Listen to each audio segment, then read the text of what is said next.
Le monde ne brise pas les méchants. Il brise ceux qui aiment trop, qui donnent trop, qui ne savent pas dire non. Et toi, est-ce que tu fais partie de ceux-là? On ne naît pas gentil, on le devient, par choix, par valeur, par blessure aussi. Être gentil dans ce monde, c'est marcher dans un champ de mine en gardant le sourire. C'est tendre la main à ceux qui, parfois, veulent la mordre. Et pourtant, tu continues, parce que tu crois en l'humain. Parce que tu espères que ta bonté sera vue, reconnue, respectée. Mais voilà la vérité crue. Beaucoup ne te voient pas comme quelqu'un de fort. Ils te voient comme quelqu'un de faible, comme une ressource à exploiter, une source inépuisable de patience, de temps, de service, une gentillesse qui petit à petit devient une prison invisible. Et si Mandela était encore là aujourd'hui, il te regarderait droit dans les yeux et te dirait « Ta bonté n'a de valeur que si elle s'accompagne de dignité. » Tu vois, Nelson Mandela était la preuve vivante qu'on peut être ferme sans être dur, compatissant sans être naïf. Il avait compris que les gens exploitent ce qu'ils ne comprennent pas, et la gentillesse vraie leur échappe. C'est pour ça que ce que tu vas entendre ici n'est pas juste une liste, c'est un miroir de ta vie, de tes relations, de tes silences, et peut-être une porte de sortie. Voici 10 signes puissants que ta gentillesse est exploitée. Si tu te reconnais dans plusieurs d'entre eux, il est temps d'ouvrir les yeux et d'agir. Premier signe, tu dis oui alors que tout en toi crie non. Combien de fois as-tu accepté d'aider quelqu'un alors que tu étais épuisé? Tu avais besoin de repos, de silence, d'espace. Mais tu t'es dit que ce n'était pas si grave. Tu as minimisé ton besoin pour maximiser le confort de l'autre. Et c'est là que la mécanique commence. Tu offres, ils prennent. Et plus tu offres, plus ils prennent. Tu penses que tu rends service, mais tu t'effaces. Mandela, lui, savait poser des limites, même enfermé, même brisé.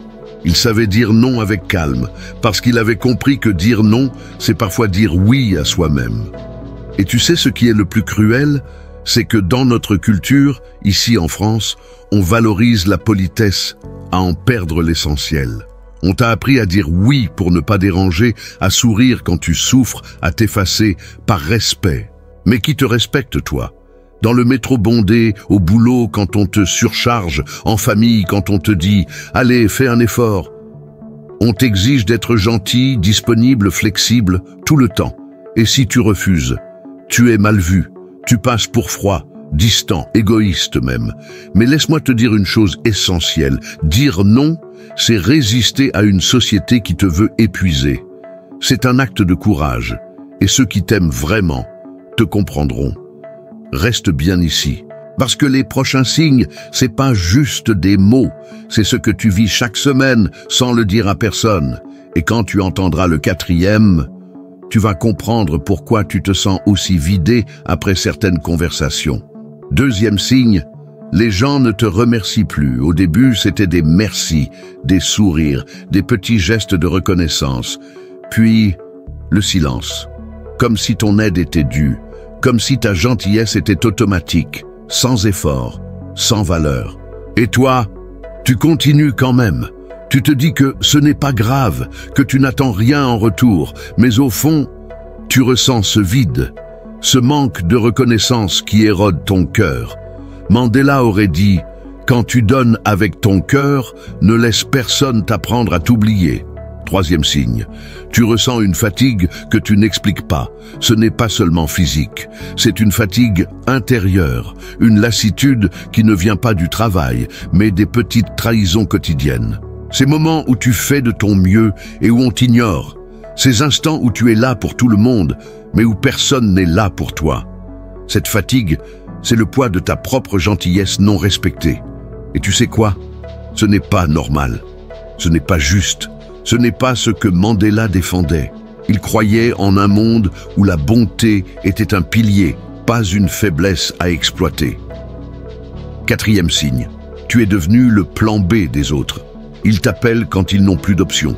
Quand les autres ont dit non, Tu es le recours de dernière minute, le dépannage émotionnel, l'ami disponible toujours, même à 2 heures du matin.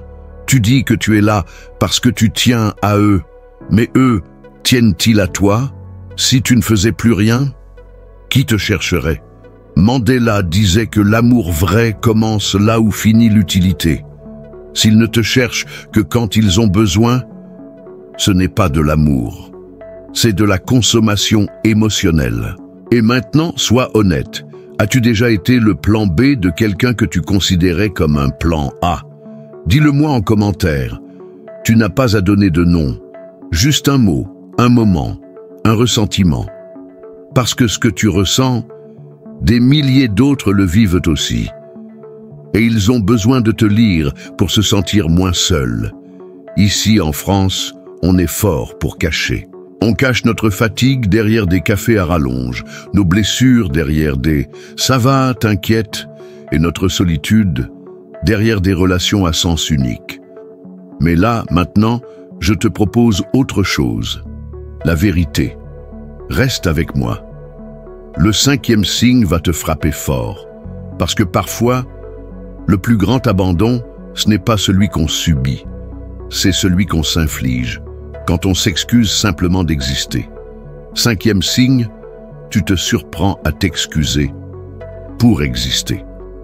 Tu dis « désolé » quand tu poses une question, quand tu exprimes une émotion, quand tu es en désaccord, comme si ta simple présence dérangeait, comme si tu devais constamment t'excuser d'être toi. C'est le signe ultime que ta gentillesse est devenue soumission. Mandela, même emprisonné, ne s'est jamais excusé d'être qui il était. Et toi, tu n'as pas à t'excuser non plus. Ta voix compte, ton ressenti compte. Ta limite est une preuve de ton humanité, pas une faute. 6e signe, tu pardonnes, sans recevoir de changement. Ils s'excusent à moitié, ou pas du tout. Mais toi, tu pardonnes, encore et encore. Tu espères qu'ils vont changer, qu'ils vont finir par comprendre, par faire un effort. Mais ils ne changent pas, parce qu'ils n'ont aucune raison de le faire. Tu pardonnes sans condition, et eux prennent ça comme un feu vert pour recommencer. Mandela croyait au pardon, oui, mais pas au pardon aveugle. Il disait « le pardon libère l'âme, mais la justice protège le cœur ». Pardonner ne signifie pas te sacrifier encore et encore. Ta gentillesse mérite des limites et des conséquences. 7e signe, tu ressens un déséquilibre constant dans tes relations. Tu donnes plus que tu ne reçois. Tu écoutes plus qu'on ne t'écoute.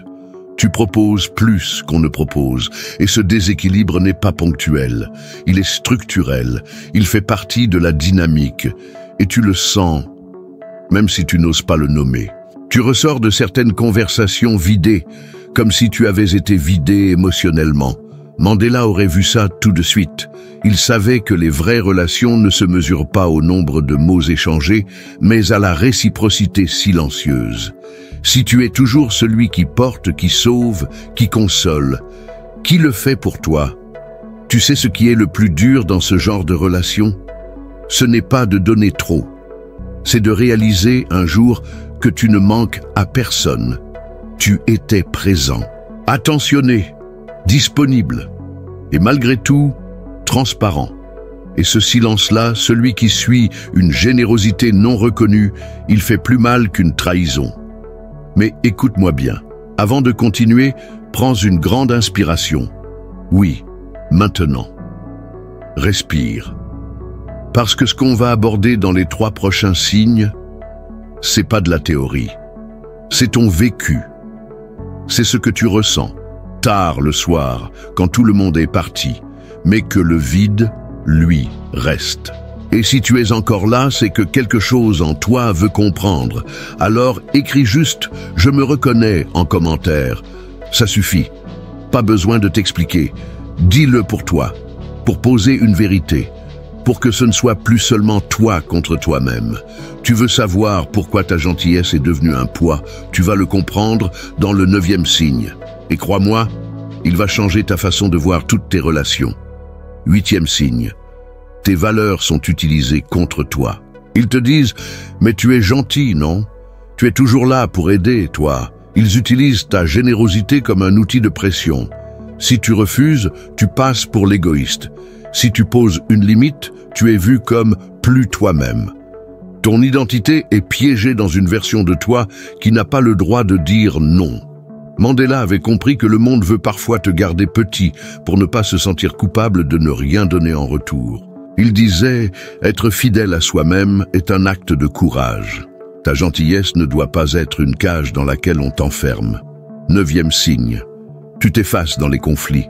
Quand quelque chose te blesse, tu le gardes pour toi. Tu ne veux pas créer de tension. Tu évites les confrontations. Tu préfères souffrir en silence que faire des vagues. Mais ce silence te ronge. Et les autres l'interprètent comme une acceptation. Mandela n'a jamais eu peur de dire sa vérité, même au prix de son confort. Il savait que la paix sans justice n'est qu'un déguisement de domination. Si tu ne parles pas, si tu ne poses pas tes mots, alors les autres écriront ton histoire à ta place. 10e signe. Tu ne te reconnais plus. Tu étais lumineux, souriant, spontané. Et aujourd'hui, tu marches sur des œufs, tu doutes de toi, tu fais attention à chaque mot. Tu anticipes les réactions des autres comme si ta paix intérieure en dépendait. Ta gentillesse, autrefois naturelle, est devenue une stratégie de survie. Tu n'es plus toi. Tu es ce qu'ils attendent que tu sois. Mandela aurait mis sa main sur ton épaule et aurait dit calmement « Tu es né libre, ne laisse jamais personne t'enchaîner avec tes propres qualités. » Et maintenant, que fais-tu de ces signes? Tu peux les ignorer et continuer à offrir ton cœur à ceux qui le piétinent. Ou tu peux faire ce que Mandela aurait fait, reprendre le contrôle de ton histoire, être bon mais pas naïf, aider mais pas t'oublier, pardonner mais pas te sacrifier. Il n'y a pas de honte à être gentil, mais il est temps de te souvenir d'une chose essentielle. Ta gentillesse a une valeur, seulement si tu l'accordes à ceux qui la méritent. Alors maintenant, dis-moi, lequel de ces signes te parle le plus? Lequel t'a fait mal? Parce qu'il a touché juste? Écris-le en commentaire. Pas pour moi, pour toi. Parce que parfois, mettre des mots sur ce qu'on vit, c'est déjà commencer à guérir. Si tu t'es reconnu dans cette vidéo, sache une chose. Tu n'es pas seul. Tu n'as pas à changer qui tu es. Tu dois juste reprendre ton pouvoir. Et si tu veux continuer ce chemin vers plus de clarté, plus de force et plus de paix intérieure, alors abonne-toi. Ici, chaque vidéo est un miroir, un rappel, un refuge. Et surtout, partage cette vidéo avec quelqu'un que tu aimes. Quelqu'un qui donne trop. Quelqu'un qu'on épuise en silence. Fais-lui ce cadeau, celui de se voir enfin avec les yeux de la vérité.